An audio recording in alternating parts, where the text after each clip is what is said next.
नमस्कार बच्चों, @glorious class 2.0 में आपका स्वागत है। मैं अजय कुमार। आज मैं आपको क्लास 10th का महत्वपूर्ण चैप्टर जैव प्रक्रम का अंतिम वीडियो लेकर आ रहा हूं। सबसे पहला प्रश्न है, ग्रहणी भाग किसका है? छोटी आंत का।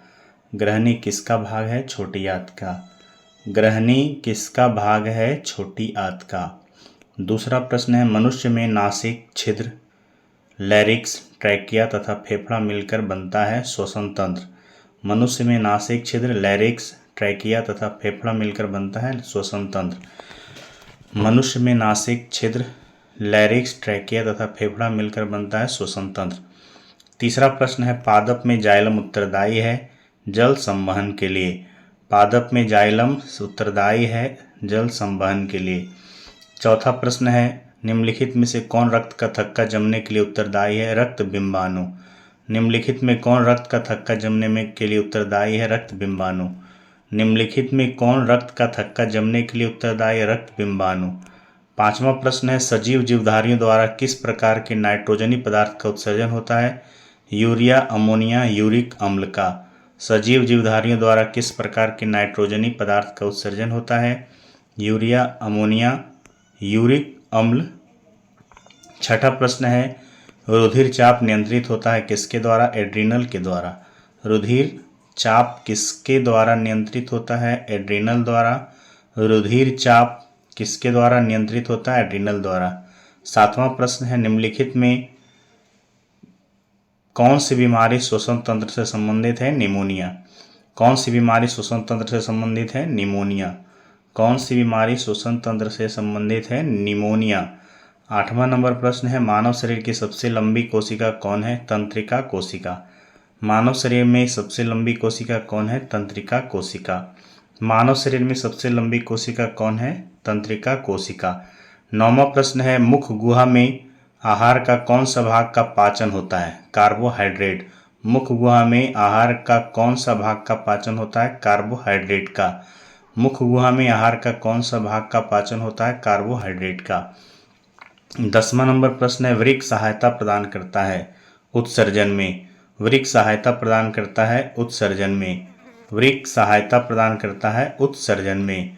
11वां नंबर प्रश्न है, प्रकाश संश्लेषण कब होता है? दिन में। प्रकाश संश्लेषण कब होता है?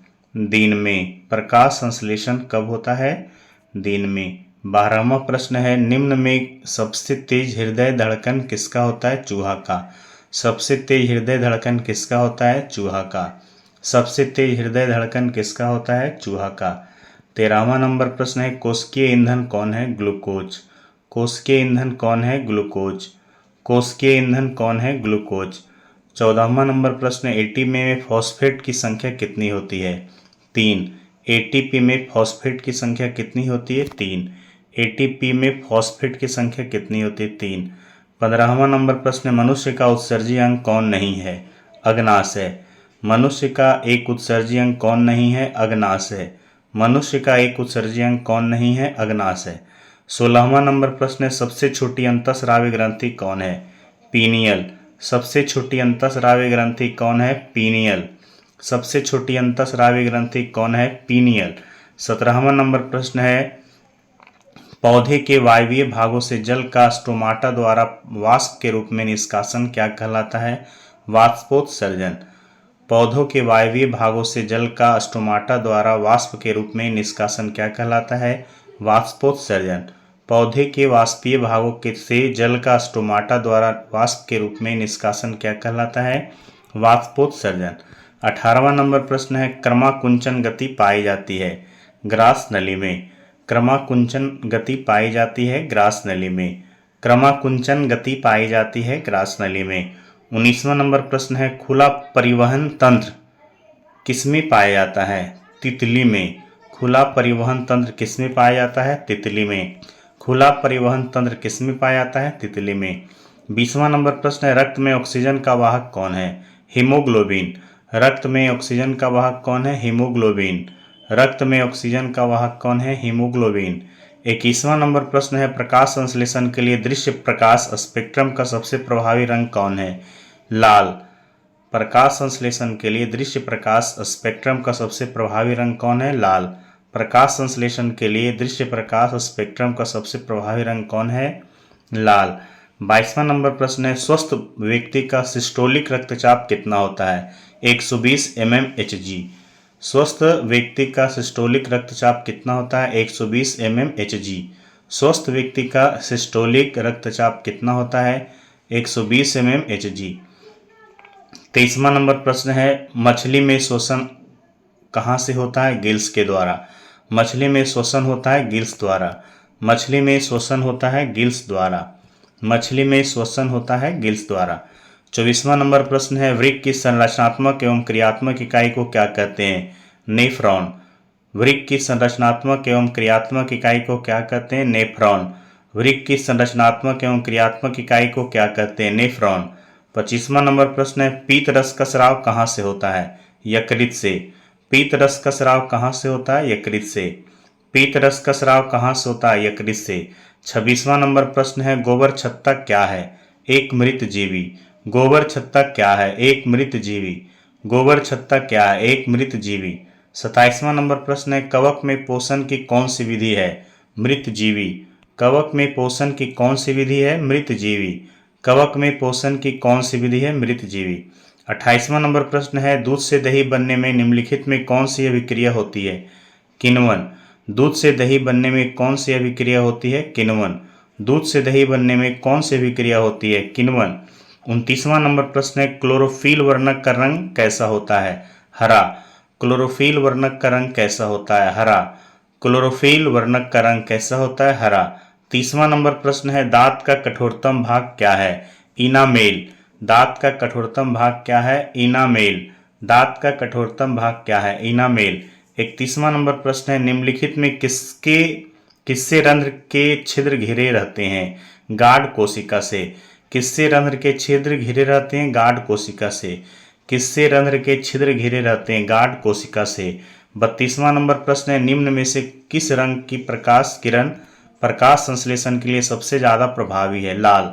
निम्न में से किस रंग की प्रकाश किरण प्रकाश संश्लेषण के लिए सबसे ज्यादा प्रभावी है? लाल।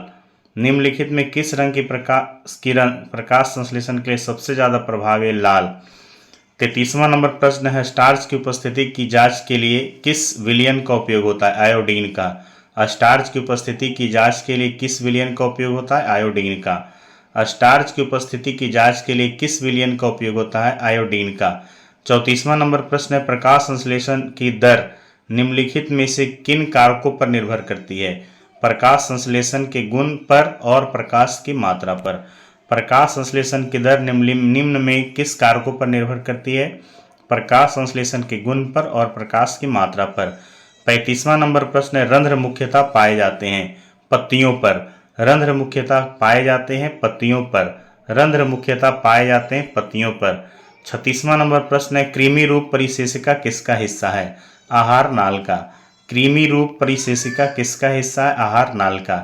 कृमि रूप परिशेषिका किसका हिस्सा है? आहार नाल का। 37वां नंबर प्रश्न है, प्रकाश संश्लेषण को प्रकाश अभिक्रिया होती है क्लोरोप्लास्ट के ग्राना में। प्रकाश संश्लेषण को प्रकाश अभिक्रिया होती है क्लोरोप्लास्ट के ग्राना में। प्रकाश संश्लेषण को प्रकाश अभिक्रिया होती है क्लोरोप्लास्ट के ग्राना में। 38वां नंबर प्रश्न है, कौन सी गैस श्वसन क्रिया में मुक्त होती है? CO2। कौन सी गैस श्वसन क्रिया में मुक्त होती है? CO2। कौन सी गैस श्वसन क्रिया में मुक्त होती है? CO2 या कार्बन डाइऑक्साइड। 39वां नंबर प्रश्न है, ग्लूकोज के पूर्ण ऑक्सीकरण से क्या मुक्त होता है? CO2, H2O और ऊर्जा। ग्लूकोज के पूर्ण ऑक्सीकरण से क्या मुक्त होता है? सिर्फ CO2, सिर्फ H2O और सिर्फ ऊर्जा। ग्लूकोज के पूर्ण ऑक्सीकरण से क्या मुक्त होता है? CO2, H2O, ऊर्जा। दोनों तरह से पढ़ दिए, CO2, H2O, ऊर्जा या सिर्फ CO2, सिर्फ H2O और सिर्फ ऊर्जा। 40वां नंबर प्रश्न है, ATP का विस्तारित रूप क्या होता है? Adenosine triphosphate. ATP का विस्तारित रूप क्या है? Adenosine triphosphate. 41वां नंबर प्रश्न है, रंध्र का मुख्य कार्य क्या है? गैसों का विनिमय एवं वाष्पोत्सर्जन। रंध्र का मुख्य कार्य क्या है? गैसों का विनिमय एवं वाष्पोत्सर्जन। रंध्र का मुख्य कार्य क्या है? गैसों का विनिमय एवं वाष्पोत्सर्जन। 42वां नंबर प्रश्न है, मानव हृदय में कितने कोष्ठक पाए जाते हैं? 4। मानव हृदय में कितने कोष्ठक पाए जाते हैं? 4। मानव हृदय में कितने कोष्ठक पाए जाते हैं? 4। 43वां नंबर प्रश्न है, लाल रंग किस प्रोटीन की उपस्थिति के कारण होता है? हीमोग्लोबिन। रक्त का लाल रंग किस प्रोटीन की उपस्थिति के कारण होता है? हीमोग्लोबिन। रक्त का लाल रंग किस प्रोटीन की उपस्थिति के कारण होता है? हीमोग्लोबिन।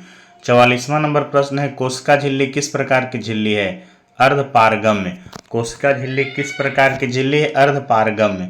कोशिका झिल्ली किस प्रकार की झिल्ली? अर्धपारगम्य। 45वां नंबर प्रश्न है, रक्तचाप मापने के लिए किस उपकरण का प्रयोग करते हैं? स्फिग्मोमैनोमीटर। रक्तचाप मापने के लिए किस उपकरण का उपयोग करते हैं? स्फिग्मोमैनोमीटर। रक्तचाप मापने के लिए किस उपकरण का उपयोग करते हैं? स्फिग्मोमैनोमीटर। 46वां नंबर प्रश्न है, लसिका का रंग कैसा होता है? हल्का पीला। लसिका का रंग कैसा होता है? हल्का पीला। लसिका का रंग कैसा होता है? हल्का पीला। 47वां नंबर प्रश्न है, ऑक्सीजन के परिवहन के लिए जिम्मेदार रक्त का घटक कौन है? आरबीसी। ऑक्सीजन के परिवहन के लिए जिम्मेदार रक्त का घटक कौन है? आरबीसी। ऑक्सीजन के परिवहन के लिए निम्नलिखित में जिम्मेदार रक्त का घटक कौन है? आरबीसी। 48वां नंबर प्रश्न है, मूत्र का पीला रंग किस वर्णक के कारण होता है? यूरोक्रोम। मूत्र का पीला रंग किस वर्णक के कारण होता है? यूरोक्रोम। मूत्र का पीला रंग किस वर्णक के कारण होता है? यूरोक्रोम। पौधे के उत्सर्जी पदार्थ कौन कौन है? टैनिन, गोंद और रेजिन।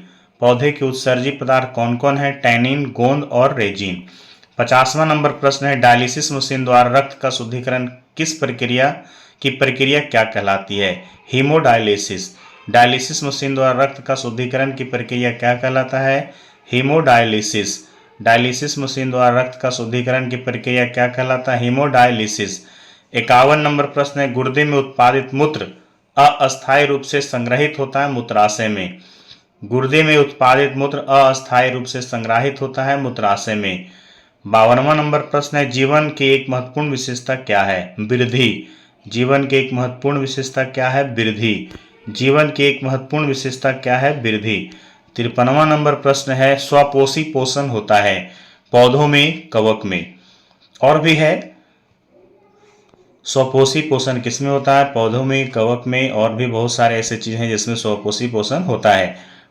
स्वपोषी पोषण किसमें होता है? पौधों में, कवक में। 54वां नंबर प्रश्न है, प्रकाश संश्लेषण कब होता है? दिन में। प्रकाश संश्लेषण कब होता है? दिन में। 55वां नंबर प्रश्न है, मृतोपजीवी का उदाहरण कौन है? गोबर छत्ता। मृतोपजीवी का उदाहरण कौन है? गोबर छत्ता। और भी बहुत सारे मृतोपजीवी का उदाहरण है। मृतोपजीवी का उदाहरण कौन है? गोबर छत्ता। 56 नंबर प्रश्न है, पौधों में प्रकाश संश्लेषण का स्थान क्या है? क्लोरोप्लास्ट। पौधों में प्रकाश संश्लेषण का स्थान क्या है? क्लोरोप्लास्ट। पौधों में प्रकाश संश्लेषण का स्थान क्या है? क्लोरोप्लास्ट। 57 नंबर प्रश्न है, परिशेषिका हिस्सा है आहार नाल का। परिशेषिका हिस्सा है आहार नाल का। परिशेषिका हिस्सा है आहार नाल का। 58 नंबर प्रश्न है, किस प्रकार के श्वसन से अधिक ऊर्जा मुक्त होती है? वायवीय। किस प्रकार के श्वसन से अधिक ऊर्जा मुक्त होती है? वायवीय। किस प्रकार के श्वसन से अधिक ऊर्जा मुक्त होती है? वायवीय। 59वां नंबर प्रश्न है, ग्लाइकोलाइसिस कहाँ होता है? कोशिका द्रव में। ग्लाइकोलाइसिस होता है कोशिका द्रव में। ग्लाइकोलाइसिस होता है कोशिका द्रव में। 60वां नंबर प्रश्न है, किस पौधे में रंध्र अनुपस्थित रहते हैं? हाइड्रीला। किस पौधे में रंध्र अनुपस्थित होते हैं? हाइड्रीला। किस पौधे में रंध्र अनुपस्थित होते हैं? हाइड्रीला पौधे में। 61वां नंबर प्रश्न है, किण्वन क्रिया पाई जाती है इष्ट में। किण्वन क्रिया पाई जाती है इष्ट में। किण्वन क्रिया पाई जाती है इष्ट में। 62वां नंबर प्रश्न है, ट्रैकिया किस जीव का श्वसन अंग है? कॉकरोच का। ट्रैकिया किस जीव का श्वसन अंग है? कॉकरोच का। ट्रैकिया किस जीव का श्वसन अंग है? कॉकरोच का। 63वां नंबर प्रश्न है, पौधों में गैसों का आदान प्रदान किसके द्वारा होता है? रंध्र के द्वारा। पौधों में गैसों का आदान प्रदान किसके द्वारा होता है? रंध्र के द्वारा। पौधों में गैसों का आदान प्रदान किसके द्वारा होता है? रंध्र के द्वारा। 64वां नंबर प्रश्न है, गाढ़ कोशिका की कौन सी भित्ति मोटी होती है? भीतरी। गाढ़ कोशिका की कौन सी भित्ति मोटी होती है? भीतरी। गाढ़ कोशिका की कौन सी भित्ति मोटी होती है? भीतरी। 65वां नंबर प्रश्न है पौधों में उत्सर्जी पदार्थ कौन है? गोंद, टेनिन, रेजिन। पौधों में उत्सर्जी पदार्थ कौन कौन है? गोंद, टेनिन, रेजिन। पौधों में उत्सर्जी पदार्थ कौन कौन है? गोंद, टेनिन, रेजिन। 66वां नंबर प्रश्न है कौन एंडोक्राइन ग्रंथि है? पिट्यूटरी ग्रंथि। कौन एंडोक्राइन ग्रंथि है? पिट्यूटरी ग्रंथि। कौन एंडोक्राइन ग्रंथि है? पिट्यूटरी ग्रंथि। 67वां नंबर प्रश्न है मानव मूत्र में यूरिया का प्रतिशत कितना होता है? 2%। मानव मूत्र में यूरिया का प्रतिशत कितना होता है? 2%। मानव मूत्र में यूरिया का प्रतिशत कितना होता है? 2%। 68वां नंबर प्रश्न है दांत की सबसे ऊपरी परत कौन है? इनामेल। दांत की सबसे ऊपरी परत कौन है? इनामेल। दांत की सबसे ऊपरी परत कौन है? इनामेल। 69वां नंबर प्रश्न है मानव आहार नाल का सबसे लंबा भाग कौन है? छोटी आंत। मानव आहार नाल का सबसे लंबा भाग कौन है? छोटी आंत। मानव आहार नाल का सबसे लंबा भाग कौन है? छोटी आंत। 70वां नंबर प्रश्न न्यूक्लियस शब्द किसके द्वारा दी गई? रॉबर्ट ब्राउन के द्वारा। न्यूक्लियस शब्द किसके द्वारा दी गई? रॉबर्ट ब्राउन के द्वारा। न्यूक्लियस शब्द किसके द्वारा दी गई? रॉबर्ट ब्राउन के द्वारा। 71वां नंबर प्रश्न है पौधे में भोजन किस रूप में जमा होता है? स्टार्च के रूप में। पौधे में भोजन किस रूप में जमा होता है? स्टार्च के रूप में। पौधे में भोजन किस रूप में जमा होता है? स्टार्च के रूप में। 72वां नंबर प्रश्न है पौधे और पशुओं की कोशिकाओं का वैज्ञानिक अध्ययन क्या कहलाता है? कोशिका विज्ञान। पौधों और पशुओं की कोशिका का वैज्ञानिक अध्ययन क्या कहलाता है? कोशिका विज्ञान। पौधों और पशुओं की कोशिकाओं का वैज्ञानिक अध्ययन क्या कहलाता है? कोशिका विज्ञान। 73वां नंबर प्रश्न है कौन ट्रिप्सिन एंजाइम का कार्य करता है? प्रोटीन का पाचन। कौन ट्रिप्सिन एंजाइम का कार्य करता है? प्रोटीन का पाचन। कौन ट्रिप्सिन एंजाइम का कार्य करता है? प्रोटीन का पाचन। 74वां नंबर प्रश्न है मुख गुहा में आहार का कौन सा भाग का पाचन होता है? कार्बोहाइड्रेट का। मुख गुहा में कौन सा भाग का पाचन होता है? कार्बोहाइड्रेट का। मुख गुहा में कौन सा भाग का पाचन होता है? कार्बोहाइड्रेट का। 75वां नंबर प्रश्न है निम्नलिखित में कौन स्वपोषी हैं? हरे पौधे। निम्नलिखित में कौन स्वपोषी हैं? हरे पौधे। 76वां नंबर प्रश्न है श्वसन के अंतिम उत्पाद कौन है? CO2 और H2O। श्वसन के अंतिम उत्पाद कौन है? CO2 और H2O। श्वसन का अंतिम उत्पाद क्या है? CO2 और H2O। 77वां नंबर प्रश्न है पौधों में श्वसन किसके द्वारा होता है? पत्तियों, जड़ें, तना के द्वारा। पौधों में श्वसन किसके द्वारा होता है? पत्तियों के द्वारा, जड़ों के द्वारा तथा तना के द्वारा। पौधों में श्वसन किसके द्वारा होता है? पत्तियों, जड़ें, तना के द्वारा। 78वां नंबर प्रश्न है चालनी नलिकाएं कहाँ पाई जाती है? फ्लोएम में। चालनी नलिकाएं कहाँ पाई जाती है? फ्लोएम में। 69वां नंबर प्रश्न है आरबीसी की जीवन काल कितनी होती है? 120 दिन। आरबीसी की जीवन काल कितनी होती है? 120 दिन। आरबीसी की जीवन काल कितनी होती है? 120 दिन। 80 नंबर प्रश्न है कौन सा संवहक उत्तक है? फ्लोएम एवं जाइलम। कौन सा संवहक उत्तक है? जाइलम एवं फ्लोएम। कौन सा संवहक उत्तक है? जाइलम एवं फ्लोएम या फ्लोएम एवं जाइलम एक ही बात है। 81 नंबर प्रश्न है रक्त क्या है? उत्तक। रक्त क्या है? उत्तक। रक्त क्या है? उत्तक या संयोजी उत्तक। रक्त क्या है? उत्तक या संयोजी उत्तक। 82 नंबर प्रश्न है यह क्वेश्चन गलत लिखा हुआ है। 83 नंबर देखते हैं मनुष्य में श्वेत रक्त कोशिकाओं की जीवन अवधि कितनी होती है? 12 से 20 दिनों तक। मनुष्य में श्वेत रक्त कोशिकाओं की जीवन अवधि कितनी होती है? 12 से 20 दिनों तक। मनुष्य में श्वेत रक्त कोशिकाओं की जीवन अवधि कितनी होती है? 12 से 20 दिनों तक। 84 नंबर प्रश्न है किस जीव में हीमोग्लोबिन नहीं होता है? मक्खी में। किस जीव में हीमोग्लोबिन नहीं होता है? मक्खी में। 85 नंबर प्रश्न हीमोग्लोबिन की कमी से कौन सा रोग होता है? एनीमिया। हीमोग्लोबिन की कमी से कौन सा रोग होता है? एनीमिया रोग। हीमोग्लोबिन की कमी से कौन सा रोग होता है? एनीमिया। ऑक्सीजन का वाहक कौन है? आरबीसी। ऑक्सीजन का वाहक कौन है? आरबीसी। ऑक्सीजन का वाहक कौन है? आरबीसी। 87 नंबर प्रश्न है प्रोटोजोआ उत्सर्जी पदार्थ का निष्कासन कैसे होता है? विसरण के द्वारा। प्रोटोजोआ उत्सर्जी पदार्थ का निष्कासन कैसे करता है? विसरण के द्वारा। प्रोटोजोआ उत्सर्जी पदार्थ का निष्कासन कैसे करता है? विसरण के द्वारा। 88 नंबर प्रश्न है मानव गुर्दे का आकार किसके जैसा होता है? सेम के बीज के आकार का। मानव गुर्दे का आकार किसके जैसा होता है? सेम के बीज के आकार का। 89 नंबर प्रश्न है किसकी उपस्थिति के कारण पौधे का रंग हरा होता है? क्लोरोफिल की उपस्थिति के कारण। किसकी उपस्थिति के कारण पौधे का रंग हरा होता है? क्लोरोफिल की उपस्थिति के कारण। 90 नंबर प्रश्न, हाइड्रा में क्या पाया जाता है? स्पर्शक। हाइड्रा में क्या पाया जाता है? स्पर्शक। हाइड्रा में क्या पाया जाता है? स्पर्शक। 91 नंबर प्रश्न है, ग्लूकोज का रासायनिक सूत्र क्या होता है? C6H12O6। ग्लूकोज का रासायनिक सूत्र क्या होता है? C6H12O6। ग्लूकोज का रासायनिक सूत्र क्या होता है? C6H12O6। 92 नंबर प्रश्न है, अमीबा में अधिकांश पोषण कैसे होता है? अंतर्ग्रहण। अमीबा में अधिकांश पोषण कैसे होता है? अंतर्ग्रहण। अमीबा में अधिकांश पोषण कैसे होता है? अंतर्ग्रहण। 93 नंबर प्रश्न है, प्रकाश संश्लेषण की क्रिया होती है हरे पौधों में। प्रकाश संश्लेषण की क्रिया कहाँ होती है? हरे पौधों में। प्रकाश संश्लेषण की क्रिया कहाँ होती है? हरे पौधों में। 94 नंबर प्रश्न है, तेलचट्टा में कितने श्वास रंध्र पाए जाते हैं? 10। तेलचट्टा में कितने श्वास रंध्र पाए जाते हैं? 10। तेलचट्टा में कितने श्वास रंध्र पाए जाते हैं? 10। तेलचट्टा में कितने श्वास रंध्र पाए जाते हैं? 10। स्टोमाटा के खुलने और बंद होने की क्रिया को कौन नियंत्रित करता है? द्वार कोशिकाएं। स्टोमाटा के खुलने और बंद होने की क्रिया को कौन नियंत्रित करता है? द्वार कोशिकाएं। स्टोमाटा के खुलने और बंद होने की क्रिया को कौन नियंत्रित करता है? द्वार कोशिकाएं। 96 नंबर प्रश्न है, फ्लोएम उत्तकों द्वारा कार्बोहाइड्रेट का परिवहन होता है सुक्रोज के रूप में। फ्लोएम उत्तकों द्वारा कार्बोहाइड्रेट का परिवहन होता है सुक्रोज के रूप में। फ्लोएम उत्तकों द्वारा कार्बोहाइड्रेट का परिवहन होता है सुक्रोज के रूप में। 97 नंबर प्रश्न है, मानव का प्रमुख उत्सर्जी अंग कौन है? वृक्क। मानव का प्रमुख उत्सर्जी अंग कौन है? वृक्क या किडनी। मानव का उत्सर्जी अंग कौन है? वृक्क, इंग्लिश में से किडनी कहा जाता है। मानव का प्रमुख उत्सर्जी अंग कौन है? वृक्क।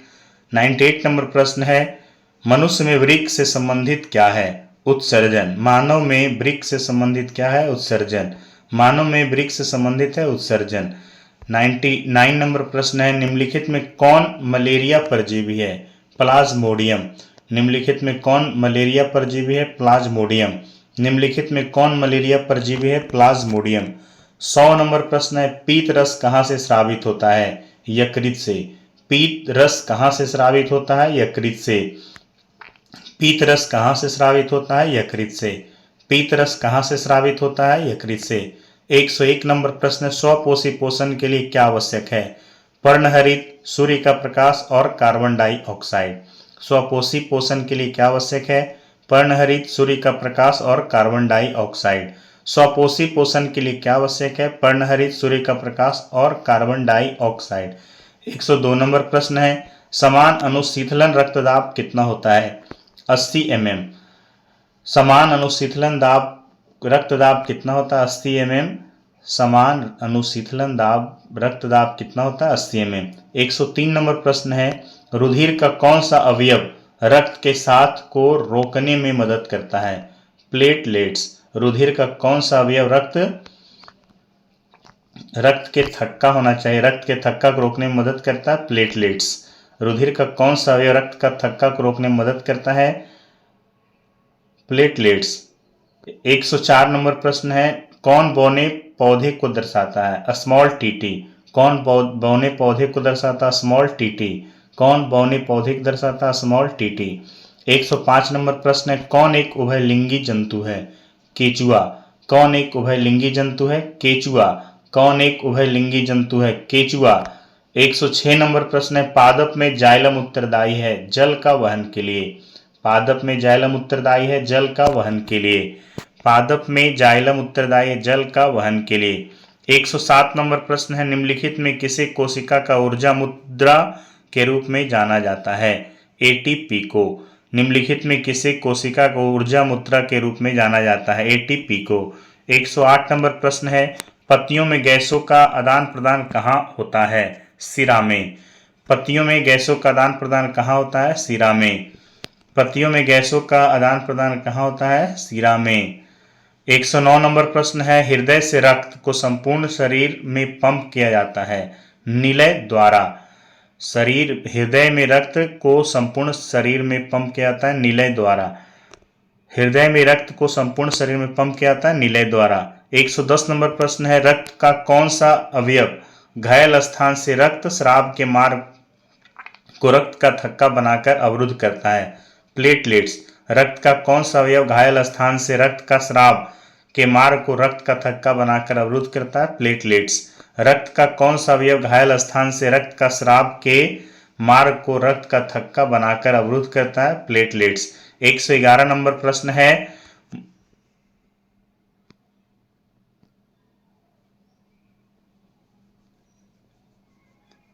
लग रहा है क्वेश्चन कुछ छूट गया है। 112 नंबर देखते हैं। जिब्रेलिन क्या है? हार्मोन। जिब्रेलिन क्या है? हार्मोन। 113 नंबर प्रश्न है, पादप में फ्लोएम उत्तरदायी है भोजन संवहन के लिए। पादप में फ्लोएम उत्तरदायी है भोजन संवहन के लिए। 114 नंबर प्रश्न है, रक्त का थक्का बनाने में सहायक होता है रक्त बिंबाणु। रक्त का थक्का बनाने में सहायक होता है रक्त बिंबाणु। रक्त का थक्का बनाने में सहायक होता है रक्त बिंबाणु। 115 नंबर प्रश्न है, एक कोशिकीय शैवाल में जल का परिवहन किसके द्वारा होता है? विसरण के द्वारा। एक कोशिकीय शैवाल में जल का परिवहन किसके द्वारा होता है? विसरण के द्वारा।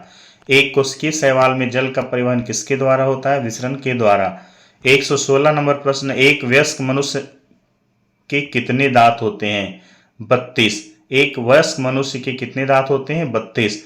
एक वयस्क मनुष्य के कितने दांत होते हैं? 32। 117 नंबर प्रश्न, इंसुलिन की कमी से क्या होता है?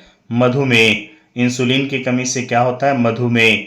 इंसुलिन की कमी से क्या होता है? मधुमेह। 118वां नंबर प्रश्न है, मानव हृदय का औसत प्रकुंचन दाब लगभग कितना होता है? 120 mmHg। मानव हृदय का औसत प्रकुंचन दाब कितना होता है? 120 mmHg। 119वां नंबर प्रश्न है, पौधों में वाष्पोत्सर्जन किस भाग में होता है? पत्ता में। पौधों में उत्सर्जन किस भाग में होता है? पत्ता में। 120वां नंबर प्रश्न है, मत्स्यन अपशिष्ट उत्पादों को शरीर से अपवहन द्वारा पृथक कौन करता है? नाइट्रोजन। मत्स्य अपशिष्ट उत्पादों को शरीर से अपवहन द्वारा पृथक कौन करता है? नाइट्रोजन। 121वां नंबर प्रश्न है, डेंगू उत्पन्न करने वाले मच्छर किस तरह के जल में उत्पन्न होते हैं? शुद्ध जल में। डेंगू उत्पन्न करने वाले मच्छर किस जल में उत्पन्न होते हैं? शुद्ध जल में। डेंगू उत्पन्न करने वाले मच्छर किस जल में उत्पन्न होते हैं? शुद्ध जल में। 122वां नंबर प्रश्न है, प्रकाश संश्लेषण के द्वारा किसकी प्राप्ति होती है? ग्लूकोज की। प्रकाश संश्लेषण द्वारा किसकी प्राप्ति होती है? ग्लूकोज की। 123वां नंबर प्रश्न है, मलेरिया उत्पन्न करने वाला मच्छर किस तरह के जल में उत्पन्न होता है? गंदा जल में। मलेरिया उत्पन्न करने वाला मच्छर किस तरह के जल में उत्पन्न होता है? गंदा जल में। मलेरिया उत्पन्न करने वाला मच्छर किस तरह के जल में उत्पन्न होता है? गंदा जल में। 124वां नंबर प्रश्न है, स्वपोषी पोषण के लिए क्या आवश्यक है? CO2, क्लोरोफिल और सौर्य प्रकाश। स्वपोषी पोषण के लिए क्या आवश्यक है? CO2, क्लोरोफिल और सौर्य प्रकाश। 125वां नंबर प्रश्न है, मनुष्य के शरीर की सबसे बड़ी ग्रंथि क्या है? यकृत। मनुष्य के शरीर की सबसे बड़ी ग्रंथि क्या है? यकृत। 126वां नंबर प्रश्न है, ये फिजिक्स का क्वेश्चन लिखा गया है, शक्ति का ईसाई मात्रक क्या है? वाट। शक्ति का ईसाई मात्रक क्या है? वाट। 127वां नंबर प्रश्न है, भोजन का पचना किस प्रकार की अभिक्रिया है? उपचयन। भोजन का पचना किस प्रकार की अभिक्रिया है? उपचयन। भोजन का पचना किस प्रकार की अभिक्रिया? उपचयन। भोजन का पचना किस प्रकार की अभिक्रिया? उपचयन। 128वां नंबर प्रश्न है, खुला परिसंचरण तंत्र किसमें पाया जाता है? कॉकरोच में। खुला परिसंचरण तंत्र किसमें पाया जाता है? कॉकरोच में। खुला परिसंचरण तंत्र किसमें पाया जाता है? कॉकरोच में। 129वां नंबर प्रश्न है, इथाइल अल्कोहल किस प्रकार के श्वसन में बनता है? अवायवीय श्वसन। इथाइल अल्कोहल किस प्रकार के श्वसन में बनता है? अवायवीय श्वसन। इथाइल अल्कोहल किस प्रकार के श्वसन में बनता है? अवायवीय श्वसन। 130वां नंबर प्रश्न है, ग्वाइटर अथवा घेंघा किसकी कमी से पनपता है? आयोडीन की कमी से। ग्वाइटर अथवा घेंघा किसकी कमी से पनपता है? आयोडीन की कमी से। ग्वाइटर अथवा घेंघा किसकी कमी से पनपता है? आयोडीन की कमी से। 131वां नंबर प्रश्न है, मानव में डायलिसिस थैली है? नेफ्रॉन। मानव में डायलिसिस थैली कौन है? नेफ्रॉन। मानव में डायलिसिस थैली कौन है? नेफ्रॉन। 132वां नंबर प्रश्न है, रक्त में आयोडीन की कमी से होने वाला एक रोग कौन है? एनीमिया। रक्त में आयरन की कमी से होने वाला एक रोग कौन है? एनीमिया। रक्त में आयरन की कमी से होने वाला रोग कौन है? एनीमिया। 133वां नंबर प्रश्न है, प्रकाश संश्लेषण क्रिया में ऑक्सीजन बाहर निकलता है किसके द्वारा? तो जल के द्वारा। प्रकाश संश्लेषण क्रिया में ऑक्सीजन बाहर किसके द्वारा निकलता है? जल के द्वारा। प्रकाश संश्लेषण क्रिया में ऑक्सीजन बाहर किससे निकलता है? जल से या जल के द्वारा। 134वां नंबर प्रश्न है, मैग्नीशियम पाया जाता है क्लोरोफिल में। मैग्नीशियम पाया जाता है क्लोरोफिल में। मैग्नीशियम पाया जाता है क्लोरोफिल में। 135वां नंबर प्रश्न है, पायरुवेट के विखंडन में कार्बन डाइऑक्साइड जल तथा ऊर्जा देता है, यह क्रिया होती है किसमें? तो माइटोकॉन्ड्रिया में। पायरुवेट के विखंडन में कार्बन डाइऑक्साइड जल तथा ऊर्जा देता है, यह किसमें देता है? यह क्रिया किसमें होती है? माइटोकॉन्ड्रिया में। पायरुवेट के विखंडन में कार्बन डाइऑक्साइड जल तथा ऊर्जा देता है और यह क्रिया किसमें होती है? माइटोकॉन्ड्रिया में। 136वां नंबर प्रश्न है, मनुष्य में वृक्क एक तंत्र का भाग है जो किससे संबंधित है? उत्सर्जन से। मनुष्य में वृक्क एक तंत्र का भाग है जो किससे संबंधित है? उत्सर्जन से। मनुष्य में वृक्क एक तंत्र का भाग है जो किससे संबंधित है? उत्सर्जन से। 137वां नंबर प्रश्न है, अंतिम नंबर प्रश्न है, पौधों में श्वसन क्रिया के अंतर्गत एडीपी के टूटने से कितनी ऊर्जा मुक्त होती है? 30.5 केजे प्रति मोल। पौधों में श्वसन क्रिया के अंतर्गत एडीपी के टूटने से कितनी ऊर्जा मुक्त होती है? 30.5 केजे प्रति मोल। अब जैव प्रक्रम चैप्टर के कुछ महत्वपूर्ण अति लघुत्तरीय प्रश्न भी हैं जो हम आपको बताने जा रहे हैं। सजीव की जीवित इकाई क्या है? कोशिका। पहला क्वेश्चन अति लघुत्तरीय का है, सजीव की जीवित इकाई क्या है? कोशिका। दूसरा क्वेश्चन है, मानव हृदय कितने कोष्ठकों में विभक्त होता है? 4 कोष्ठकों में। मानव हृदय कितने कोष्ठकों में विभक्त होता है? 4 कोष्ठकों में। तीसरा नंबर प्रश्न है, डेंगू रोगी में रक्त के किस घटक की कमी हो जाती है? प्लेटलेट्स की। डेंगू रोगी में रक्त के किस घटक की कमी हो जाती है? प्लेटलेट्स की। डेंगू रोगी में रक्त के किस घटक की कमी हो जाती है? प्लेटलेट्स की। एटीपी का पूर्ण रूप लिखें। Adenosine triphosphate. एटीपी का पूर्ण रूप लिखें, एडेनोसिन ट्राइफॉस्फेट। 5वां नंबर प्रश्न है, पौधों में गैसों का विनिमय किसके द्वारा होता है? रंध्रों या स्टोमाटा के द्वारा। पौधों में गैसों का विनिमय किसके द्वारा होता है? रंध्रों या स्टोमाटा के द्वारा। 6ठा नंबर प्रश्न है, विटामिन की कमी से होने वाला रोग कौन कौन है? तो रतौंधी विटामिन ए की कमी से होता है, बेरी विटामिन बी की कमी से होता है, स्कर्वी विटामिन सी की कमी से होता है, रिकेट्स विटामिन डी की कमी से होता है। विटामिन की कमी से होने वाले रोग कौन कौन है? रतौंधी विटामिन ए की कमी से, बेरी विटामिन B1 की कमी से, स्कर्वी विटामिन सी की कमी से और रिकेट्स विटामिन डी की कमी से होता है। 7वां नंबर प्रश्न है, ऑक्सीजन की उपस्थिति में होने वाले श्वसन क्रिया को क्या कहते हैं? वायवीय श्वसन। ऑक्सीजन की उपस्थिति में होने वाले श्वसन क्रिया को क्या कहते हैं? वायवीय श्वसन। 8वां नंबर प्रश्न है, मानव में 2 उत्सर्जी पदार्थों के नाम लिखें। यूरिया और यूरिक अम्ल। मानव में 2 उत्सर्जी पदार्थ के नाम लिखें, यूरिया और यूरिक अम्ल। 9वां नंबर प्रश्न है, अमीबा में गति किस भाग में होती है? कूटपाद में। अमीबा में गति किस भाग में होती है? कूटपाद में। अमीबा में गति किस भाग में होती है? कूटपाद में। 10वां नंबर प्रश्न है, रक्त किस तरह का उत्तक है? तरल संयोजी उत्तक। रक्त किस प्रकार का उत्तक है? तरल संयोजी उत्तक। 11वां नंबर प्रश्न है, अमीबा में पाचन कैसे होता है? अंतर्ग्रहण द्वारा, पाचन, अवशोषण, स्वांगीकरण और बहिष्करण के द्वारा। अमीबा में पाचन कैसे होता है? अंतर्ग्रहण, पाचन, अवशोषण, स्वांगीकरण और बहिष्करण द्वारा। 12वां नंबर प्रश्न है, तिलचट्टा का श्वसन अंग क्या है? श्वास नली या ट्रैकिया। तिलचट्टा का श्वसन अंग क्या है? श्वास नली या ट्रैकिया। 13वां नंबर प्रश्न है, कोशिका का पावर हाउस किसे कहा जाता है? माइटोकॉन्ड्रिया को। कोशिका का पावर हाउस किसे कहा जाता है? माइटोकॉन्ड्रिया को।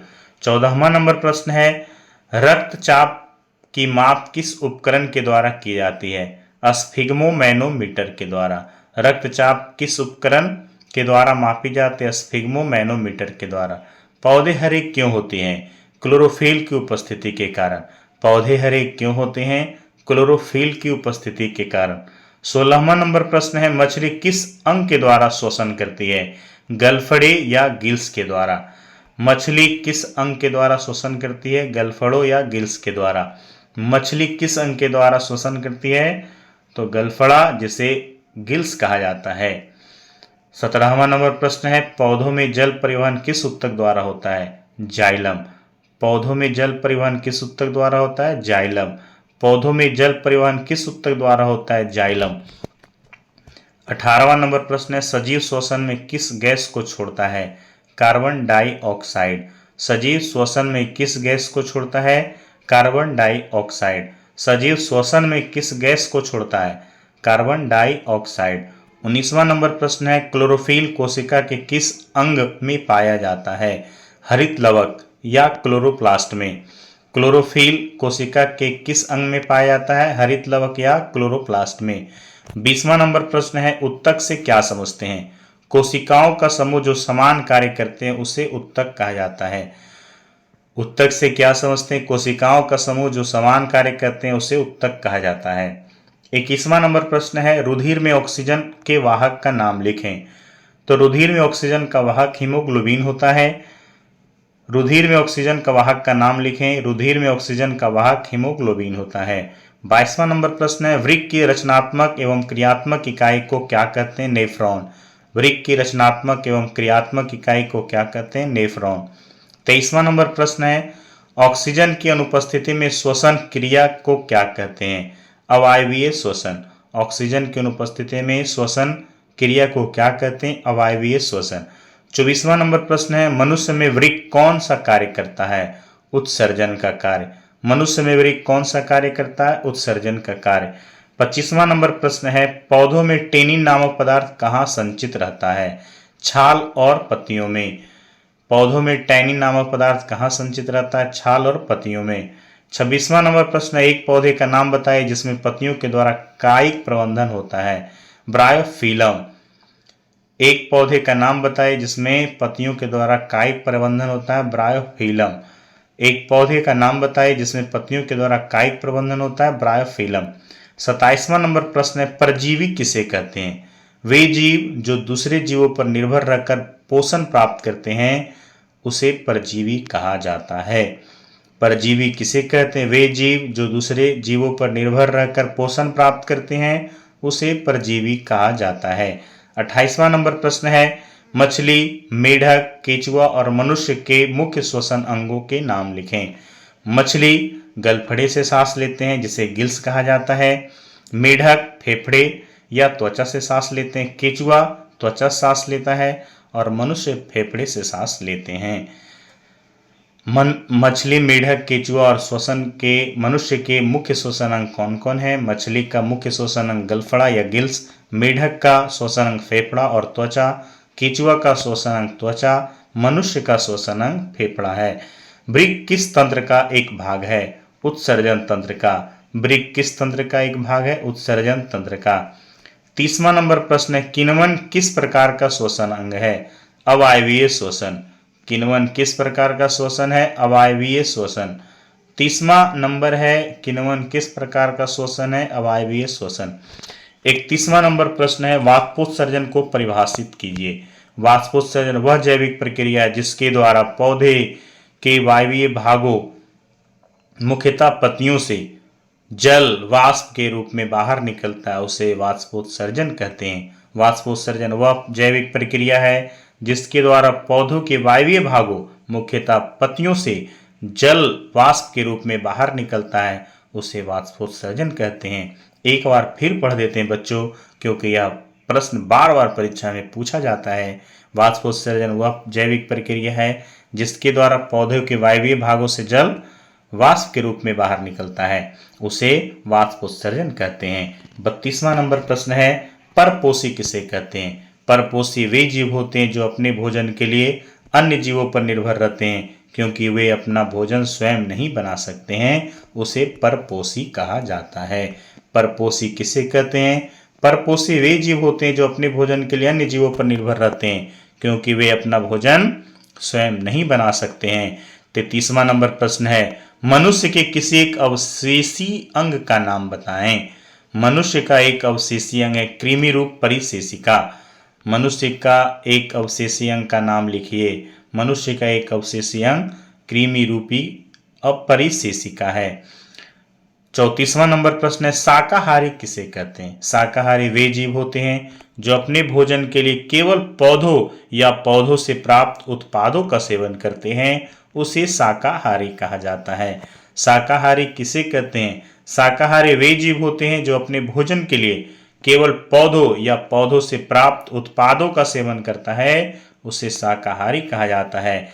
35वां नंबर प्रश्न है, श्वसन कैसी रासायनिक अभिक्रिया है? श्वसन एक ऑक्सीकरण और अपचयन दोनों प्रकार की रासायनिक अभिक्रिया है, जिसमें ग्लूकोज का ऑक्सीकरण होता है और ऊर्जा मुक्त होती है। श्वसन कैसी रासायनिक अभिक्रिया है? श्वसन एक ऑक्सीजन और अपचयन दोनों प्रकार की रासायनिक अभिक्रिया है, जिसमें ग्लूकोज का ऑक्सीकरण होता है और ऊर्जा मुक्त होती है। एक बार इस क्वेश्चन को और रिपीट करते हैं। श्वसन कैसी रासायनिक अभिक्रिया है? श्वसन एक ऑक्सीकरण और अपचयन दोनों प्रकार की रासायनिक अभिक्रिया है, जिसमें ग्लूकोज का ऑक्सीकरण होता है और ऊर्जा मुक्त होती है। 36वां नंबर प्रश्न है, श्वसन का मध्यवर्ती पदार्थ क्या है? श्वसन का मध्यवर्ती पदार्थ पायरुविक अम्ल है। श्वसन का मध्यवर्ती पदार्थ क्या है? श्वसन का मध्यवर्ती पदार्थ पायरुविक अम्ल है। 37वां नंबर प्रश्न है, रुधिर लाल क्यों होता है? रुधिर का लाल रंग उसमें मौजूद हेमोग्लोबिन नामक वर्णक के कारण होता है। रुधिर लाल क्यों होता है? रुधिर का लाल रंग उसमें मौजूद हेमोग्लोबिन नामक वर्णक के कारण होता है। ये सभी क्वेश्चन बहुत ही महत्वपूर्ण हैं, इसे ध्यान से देखिए और अपने कॉपी में उतार कर इसे याद करें। 38वां नंबर प्रश्न है, हरित लवक के किस भाग में प्रकाश संश्लेषण की क्रिया होती है? हरित लवक के ग्राना और स्ट्रोमा दोनों में प्रकाश संश्लेषण की क्रिया होती है, जिसमें प्रकाश अभिक्रिया ग्राना में और अप्रकाश अभिक्रिया स्ट्रोमा में होती है। हरित लवक के किस भाग में प्रकाश संश्लेषण की क्रिया होती है? हरित लवक के ग्राना और स्ट्रोमा दोनों में प्रकाश संश्लेषण की क्रिया होती है, जिसमें प्रकाश अभिक्रिया ग्राना में और अप्रकाश अभिक्रिया स्ट्रोमा में होती है। 39वां नंबर प्रश्न है, रक्त के जमने या थक्का का कारण क्या है? रक्त के जमने या थक्का का मुख्य कारण प्लेटलेट्स और फाइब्रिनोजेनिन प्रोटीन की उपस्थिति है, जो चोट लगने पर रक्तस्राव को रोकने में मदद करता है। रक्त के जमने या थक्का का कारण क्या है? रक्त के जमने या थक्का बनने का मुख्य कारण प्लेटलेट्स और फाइब्रिनोजेन प्रोटीन की उपस्थिति है, जो चोट लगने पर रक्तस्राव रोकने में मदद करता है। रक्त के जमने का कारण क्या है? रक्त के जमने का मुख्य कारण प्लेटलेट्स और फाइब्रिनोजेन नामक प्रोटीन है, जो चोट लगने पर रक्तस्राव को रोकने में मदद करता है। 40वां नंबर प्रश्न है, मानव में वहन तंत्र के घटक कौन से हैं? मानव में वहन तंत्र के मुख्य घटक हृदय, रक्त और रक्त वाहिकाएं, धमनियां, सिराएं और कोशिकाएं हैं। मानव में वहन तंत्र के घटक कौन से हैं? मानव में वहन तंत्र का मुख्य घटक हृदय, रक्त और रक्त वाहिकाएं, जो रक्त वाहिकाएं, धमनियां, सिराएं और कोशिकाएं होती है। मानव में वहन तंत्र के घटक कौन है? मानव में वहन तंत्र के मुख्य घटक हृदय, रक्त और रक्त वाहिकाएं, जो धमनियां, सिराएं और कोशिकाएं होती है। 41वां नंबर प्रश्न है, हमारे आमाशय में अम्ल की भूमिका क्या है?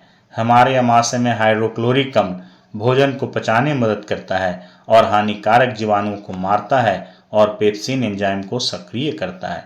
हमारे आमाशय में अम्ल की भूमिका क्या है? हमारे आमाशय में हाइड्रोक्लोरिक अम्ल भोजन को पचाने में मदद करता है, हानिकारक जीवाणुओं को मारता है और पेप्सिन एंजाइम को सक्रिय करता है।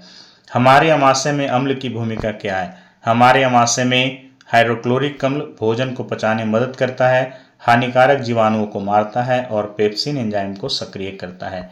42वां नंबर प्रश्न है, हरे पौधे में किस घटक के अभाव में प्रकाश संश्लेषण संभव नहीं है?